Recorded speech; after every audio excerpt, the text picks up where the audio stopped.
안녕하세요. 반갑습니다. 유카입니다. 얼마 전에 저한테 어, 아는 분이 이렇게 물어보시더라고요. 차를 새로 사려고 그러는데 할인구동을 사야 되냐, 이륜구동을 사야 되냐 이렇게 물어보시더라고요. 그래서 제가 그분한테 이렇게 조언을 좀 해드렸는데 그 내용을 가지고서 오늘 방송을 해보려고 합니다. 다른 분들도 혹시 같은 고민을 해보고 계시다면 이 영상이 많은 도움이 되길 바라고요. 영상 끝까지 보시고 유익하시다면 구독과 좋아요 혹은 댓글도 하나 남겨주시면 감사하겠습니다. 꼭이요. 자, 우리가 이제 차를 구입할 때 사실 가격이 같다면 고민 안 하겠죠. 그냥 사륜 주세요 라고 하겠죠. 근데 일단은 가격이 틀려요. 사륜구동이 한 230만 원 정도 소렌토 기준으로는 비쌉니다. 그래서 230만 원을 더 쓸만한 가치가 있는지에 대해서 고민들을 하시는 것 같아요. 그러니까 230만 원 주고 내가 사륜구동을 넣는 게 좋을까? 아니면은 그만큼 옵션이나 등급을 올리는 게 더 나한테 도움이 될까? 이런 부분에 대한 고민 같이 해보도록 하겠습니다. 일단 사륜구동을 선택을 하면은 금전적인 부담 외에도 단점들이 몇 가지가 있습니다. 차가 일단 무거워집니다. 차가 무거워지기 때문에 연비가 떨어져요. 어느 정도 떨어지냐면은 우리 소렌토 같은 경우에는 공인 연비가 우리 복합 연비 기준으로 2.2 디젤 18인치 기준으로 봤을 때 복합 연비 14.3입니다. 그런데 18인치 2.2 디젤 엔진 2021년형 기준으로 본다면 연비가 13.3입니다. 그래서 리터당 1km를 적게 갑니다. 같은 돈으로 비교를 했을 때. 그리고 실내가 좁아집니다. 근데 실내가 좁아지는 거는 우리가 같은 차량을 구입한다고, 예를 들어서 소렌토 이륜구동을 구입하고 그 다음에 사륜구동을 구입한다고 한다면 사실 실내 공간은 똑같아요. 왜냐하면 이륜구동 기반도 차체의 형상을 다르게 만들지는 않거든요. 그렇기 때문에 내가 이륜구동 선택했다고 해서 실내가 더 넓어지고 그런 거는 아닙니다. 근데 이륜구동만 출시하는 차량을 선택했을 때보다는 실내가 좁아진다는 의미가 되는 겁니다. 그 실내가 왜 좁아지는가에 대해서도 설명을 드리고 어느 부분이 좁아지는가에 대해서도 좀 알려드릴게요. 이제 차량이 이제 사륜구동으로 간다면은 이제 뒷바퀴 쪽으로도 구동력을 전달해주는 이제 디퍼런셜 장비랑 그 다음에 센터 샤프트 장비가 들어가야 됩니다. 바닥 쪽에. 그래서 센터 샤프트가 들어가는 장비가 들어가는 만큼 실내의 가운데 부분, 운전석과 조수석 사이에 있는 우리 기어봉 있는 부분 있죠? 기어봉이랑 이제 여러 가지 이제 버튼들이 있는 부분, 그 다음에 센터 콘솔, 이 부분이 높아지고 넓어지고 하면서 좁아집니다. 그리고 뒷자리에 보면은 5인승 기준으로 봤을 때, 이제 조수석 뒤쪽과 운전석 뒤쪽 사이에 보면은 이제 그 턱이 있어요. 턱. 그 턱이 역시 넓어지고 높아지고 하는 단점이 생깁니다. 그리고 이제 또 다른 단점은 일단 차가 무거워집니다. 그만큼 출력이나 응답성이 떨어지게 되겠죠. 아무래도 무게가 그만큼 증가를 하니까요. 그리고 견인 비용이 일단 증가를 합니다. 보통의 이제 이륜구동, 전륜구동 차량들 같은 경우에는 견인을 할 때 앞에서 견인차가 이런 식으로 이제 앞에만 걸고 뒤에는 이런 식으로 끌고 가죠. 이런 식으로 끌고 가는데 후륜구동은 이렇게 끌고 가면은 차 다 망가집니다. 이거 견인 기사들도 다 알기 때문에 특수한 견인 장비를 통해서 차를 이렇게 차 위에 얹어 갖고 이렇게 해서 가요. 네, 이렇게 견인을 해 가기 때문에 그만큼 견인 비용도 증가를 하게 됩니다.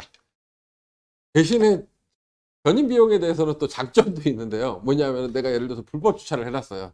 그럼 불법 주차한 차가 내 차만 있으면은 뭐 이렇게 얹어서라도 끌고 가겠지만 예를 들어서 내 차도 돼 있고 전륜 차량도 돼 있어요. 옆에 불법 주차가 돼 있어요. 그러면은 견인 기사도 후륜구동은 일하기 나쁘잖아요. 끌고 가기 힘들잖아요. 그렇다고 후륜 기반 차량 그 견인했다고 견인비 더 주는 것도 아니고요. 그래서 보통은 여러 차가 있으면 후륜 기반은 좀 견인을 좀 덜 해간다는 거는 어떻게 보면 장점일 수도 있겠네요. 자, 그 다음에 타이어의 고름 마모가 진행이 됩니다. 이거는 그만큼 이제 접지력이 사륜구동이 좋기 때문인데요. 전륜구동 같은 경우에는 이제 무게중심이 앞쪽에 있어요. 앞쪽에 모든 이제 구동 부품들이 다 들어가니까 무거워지니까 주로 앞바퀴만 이제 타이어가 마모가 많이 됩니다. 일반적으로는 앞바퀴 타이어 2번 갈 때 뒷바퀴 한 번만 갈면 되거든요. 그러니까 마모 속도가 50% 증가를 하죠. 근데 후륜 기반 같은 경우에는 뒷바퀴도 같이 마모가 많이 됩니다. 그만큼 이제 접지력은 좋아진다는 얘기인데, 단점은 이제 타이어 교체 비용이 그만큼 많이 들어가게 된다는 거죠. 바퀴를 짝에 50만 원 주고 갈았다면 네 짝이면 한 100만 원 정도 들어가니까요. 물론 고급 수입 타이어 기준으로 말씀드린 겁니다. 네. 그래서 그런 이제 비용들이 증가를 합니다.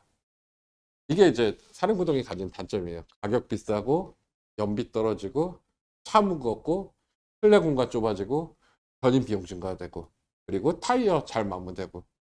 네. 이런 단점들만 알고 계신 분들은 그럼 사륜구동 선택하면 안 되겠네 라고 생각하시겠죠. 근데 사륜구동을 많은 분들이 선택을 하고 계십니다. 그리고 실제적으로 조금 더 경제적으로 좀 여유가 있으신 분들 같은 경우에는 사륜구동 넣는 비중이 좀 더 증가하는 것은 사실입니다. 네. 그러면은 이번에는 이제 사륜구동이 갖고 있는 장점에 대해서 좀 알려드려 보도록 하겠습니다. 이번에는 사륜구동 장점에 대해서 말씀드려 보도록 하겠습니다. 먼저 사륜구동 같은 경우에는 차량의 접지력이 좋아집니다. 무게중심이 앞쪽에만 이렇게 눌려있는, 앞쪽에만 좀 집중되어 있는 전륜구동에 비해서 뒤쪽에도 이제 구동 부품들이 들어가면서 앞쪽은 상대적으로 가벼워지고 뒤쪽이 무거워지면서 차량의 무게중심이 좋아지게 됩니다. 그래서 이런 무게중심 맞추기 좋아하는 브랜드도 있죠. 뭐 BMW가 그렇다고들 알려져 있는데요. 네, 무게중심이 이렇게 고르게 분산이 됩니다. 그러면서 뒤쪽에서 밀어주기 때문에 승차감이 향상이 됩니다. 그리고 고속 주파력도 좋아진다고 알려져 있습니다. 그 다음에 이제 가장 이제 사륜구동을 선호하는 이제 핵심적인 이유는 차량의 안정성 때문인데요. 차량의 무게중심이 골고루 가 있다 보니까 눈길이나 빗길 같은 데서 차량이 미끄러지는 현상이 있습니다. 이제 미끄러지면서 뒷바퀴가 이렇게 돌면서 차량이 원래 가려던 이제 주행 경로에서 벗어나서 더 크게 선회하면서 차량의 스핀을 도는 현상, 이런 거를 이제 저희가 오버스티어라고 이제 전문 용어로 얘기도 하는데, 뭐 이런 용어가 중요한 게 아니고요. 그냥 바깥쪽으로 뒤가 털리는 현상, 그리고 또는 안쪽으로 각도가 틀리면서 뒤가 털리는 현상, 이런 것들을 이제 오버스티어, 언더스티어라고 하는데, 사실 이렇게 털리는 게 위험한 게 아니고요. 이렇게 되면은 이제 2차 추돌 위험이 있거든요. 차량이 예를 들어서 정면으로 이렇게 사고가 나는 것에 대해서는 앞에서 에어백도 있고, 그 다음에 앞에 여기서 이제 충격 완충 작용을 해주니까 상당히 안전성이 뛰어나요. 사실 이렇게 그 후미를 추돌한다고 해서 사망 사고가 일어날 확률은 크게 없어요, 사실. 근데 차가 달리다가 오버스티어가 일어난 상태에서 뒤에서 달려오던 차가 2차 추돌을 한다. 네. 이렇게 된다면은 사실 굉장히 더 위험한 상황이 발생하게 되거든요. 그리고 전고가 높은 차량들 같은 경우에는 오버스티어가 나서 옆에 가드레일을 부딪히고 차량이 전복되는 사고. 네. 이런 사고들로부터 좀 더 안정적인 주행이 가능한 게 사륜구동의 굉장히 큰 장점입니다. 사실 사륜구동을 선택하시는 분들의 대부분이 이 이유 때문에 선택하는 경우가 제일 많아요. 우리 이제 사륜구동 같은 경우에는 또 장점 중에 하나가 악천후에 굉장히 강하고 험로에 강하다는 장점입니다. 예를 들어서 눈길이나 빗길과 같이 평소와 다르게 도로 컨디션이 이제 취약해지는 경우에 그런 경우에는 이제 이륜구동 같은 경우에는 눈길을 못 올라가는 경우도 생길 수 있습니다. 앞에서만 끌고 가는데 앞바퀴가 미끄러운 곳에 빠져 있다. 상대적으로 뒷바퀴도 같이 돌아갈 수 있으면 뒷바퀴에서 쳐 올리는 힘으로 같이 이렇게 견인력으로 이제 올라갈 수 있을 텐데, 앞바퀴에서만 계속 헛도는 일이 발생을 한다든지, 혹은 반대 상황에 이제 후륜구동 차량에서 뒷바퀴만 이제 홈로에 빠져 있다든지, 그러면은 이게 탈출하기가 견인하지 않는 이상 힘든 경우도 있죠. 그런데 이렇게 홈로를 탈출할 때도 역시 사륜구동이 힘을 발휘합니다. 그래서 이 미시령이나 이렇게 뭐 진부령 같이 이렇게 그 눈이 많이 오는 산악지대에 있는 분들 같은 경우에, 강원도에 사시는 분들 같은 경우에는 거의 사륜구동을 선택을 하시는 비중이 좀 더 높다고 볼 수 있겠습니다. 네. 네. 그리고 이제 뭐 진흙길, 자갈길, 모래길, 이렇게 레저 활동 좋아하시는 분들 사륜구동 선택하는 비중이 높습니다. 자, 그리고 또 장점이 또 하나 있는데요. 매각시에 좀 유리합니다. 매각시에 차를 되팔 때. 일반적으로 차량을 되파는 방법, 자동차는 언젠가는 이제 되팔아서 리세일링을 할 텐데, 리세일링을 하면서 어느 정도 자금을 회수하고 그 돈을 보태서 다음 차로 갈아타고 이렇게 하시는 경우가 가장 많은 것 같습니다. 그런데 자동차를 되팔 때 보통 이제 중고 시장, 국내 시장에 내놓는 방법이 있고, 두 번째로는 해외 시장에 내놓는 방법이 있습니다. 수출차로 판매하는 방법이 있는데, 보통 RV 같은 경우에는 사륜구동을 해외에서 찾는 경우가 많이 있어요. 그래서 찾는 시장이 두 군데나 된다면은 두 시장이 경쟁을 하죠. 예를 들어서 수출 차량으로 많이 팔려 나갔어요. 그 해당 차종이. 네, 예를 들어서 소렌토 사륜구동이 많이 팔려 나갔어요. 그럼 국내 시장에서 사륜구동을 찾으려는데 차가 많이 없겠죠. 그만큼 하고 싶은 사람 입장에서 가격을, 호가를 높게 불러야지 구입을 할 수 있기 때문에, 그만큼 나중에 중고차 가격으로 꽤나 높은 가격이 회수가 가능합니다. 예를 들자면은 한 10년 된 RV도 한 100만 원 이상 중고차 가격에서 차이가 나게 됩니다. 뭐 심한 경우에는 진짜 뭐 한 150만 원까지 나는 경우도 있고요. 그러면 실제적으로 한 200만, 그 당시에 200만 원 주고서 사륜구동을 넣었는데, 내가 충분히 안전하게 타다가 나중에 돼서 한 100만 원 회수하게 되는 거죠. 그러면은 실제로 내가 쓴 돈은 100만 원밖에 안 되는 거잖아요. 예, 안전하게 타고. 그리고 심리적으로도 눈이 오는 날, 이런 날 사륜구동을 타고 나가시는 분들은 뭔가 조금 자신감과 자부감이 있는 것도 사실이에요. 아, 내 차 괜찮아. 예를 들어서 옆에 있는 동승자가 차 이렇게 눈 오는데 괜찮아? 뭐 이렇게 좀 위험하지 않아? 그래. 걱정 마, 내 차 사륜구동이야. 네, 이러면서 조금 어깨에 좀 뽕도 좀 세울 수 있고요. 네, 이런 심리적인 안정감을 주는 것도 전혀 무시를 할 수는 없습니다. 그리고 사륜구동이라 해서 항상 사륜구동으로만 달리는 건 아니에요. 네, 이제 전자식 사륜구동 AWD라고 그러죠. 올휠 드라이브인데요. 네, 그 전자식 사륜구동 같은 경우에는 달리면서 이제 구동력 배분을 스스로 알아서 해줍니다. 미끄럼 슬림이 감지되면 적극적으로 지금 사륜 쓸 때야. 그래서 전체적으로 사륜의 비중을 높입니다. 구동력의 비중을 조절을 하고요. 그러다가 이제 고속주행 시가 되면은 굳이 이제 네 바퀴를 다 쓸 필요는 없거든요. 그러면은 고속주행 시에는 앞바퀴의 비중을 최대로 끌어올린다든지 이런 식으로 적용을 합니다. 그러면은 사륜구동은 무조건 선택할 수 있냐? 사실 그건 아니거든요.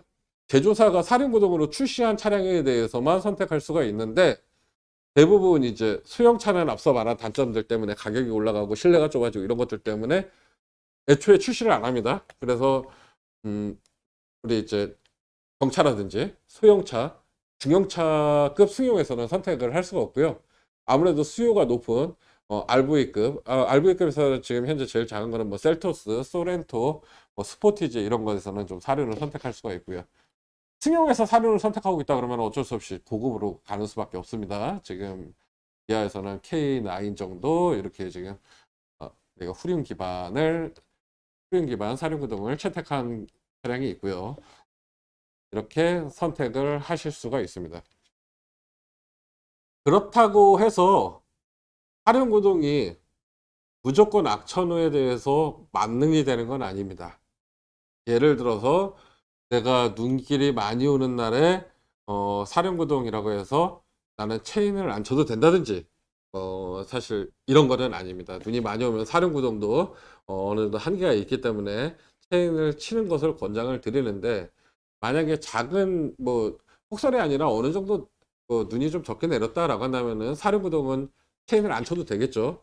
그래서 체인을 치는 것도 사실 추운 날씨에 항상 체인을 트렁크에 넣고 다니다가 치는 것도 여성 운전자들 같은 경우는 사실 쉬운 일이 아니죠. 그것도 추운 날에 막 손도 꽁꽁 얼어서 막 영하 16도 되는데 밖에 나가서 체인 치려고 하면은, 그런 것도 뭐 자주 있는 일은 아니지만 한번 하려면은 굉장히 고된 일 중에 하나일 겁니다.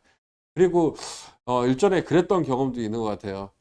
폭설이 많이 내렸는데 체인이 없는 차들은 통과할 수가 없겠죠. 근데 그 현장에 보따리 장사꾼이 나타난 거예요. 체인 장사꾼.